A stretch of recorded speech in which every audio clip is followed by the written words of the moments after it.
Today I'm going to talk about strong bones and how to get strong, dense bones. Genetic factors account for 75% of our bone density, factors that we are born with and can't really change, like gender and race. I'm going to focus on the environmental factors, like diet and exercise, that account for 25%. For diet, it's really calcium and vitamin D. The RDA is 800 milligrams. We really need, especially females, more like 1,200 milligrams. Only about half of adults and only about 15% of adolescents in the United States get the recommended amount of calcium. So that's a problem. Fractures are 6 times greater in females if you consume less than 800 milligrams of calcium. And also noteworthy is that you can decrease your risk of fracture by 62% by drinking 1 glass of skim milk a day. I don't know that it matters that it's skim, but that's also worth noting. So sources, milk and dairy is a big one. So we have cheese, yogurt, dark green leafy vegetables like kale, spinach, broccoli, almonds, and calcium fortified OJ. Note that vegetable sources are more biodegradable. This interferes with absorption.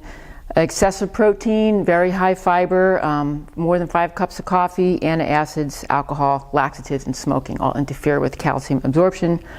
One word on supplements.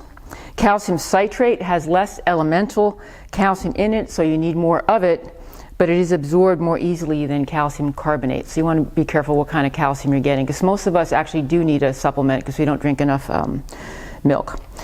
Regarding exercise, it is weight-bearing exercise and strength training as well. Weight training obviously gets our muscles stronger, but it also makes our bones stronger. But the big one here is weight-bearing exercise.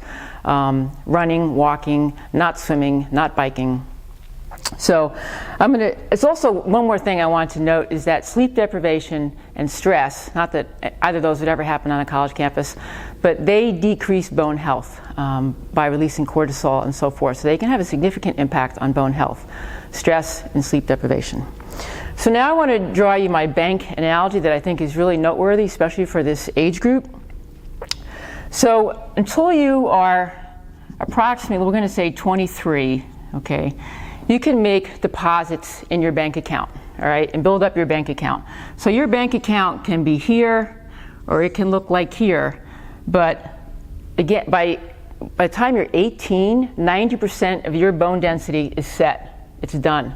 So the real cutoff is around here. So around age 23, you can no longer make deposits in your account. So however high you've gotten, that's it.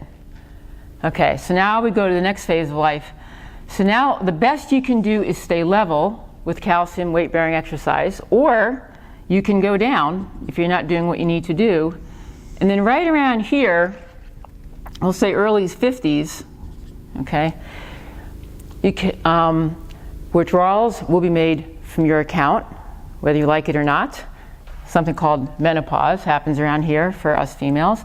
And you're going to go down. So you can go down this way or you can go down this way, again, depending on those same factors. So you can see my point is that this is a really critical time period to get your bones as strong and dense as you can before you're going to level off and before eventually you're going to go downhill. Okay, so something worth paying attention to. Thanks.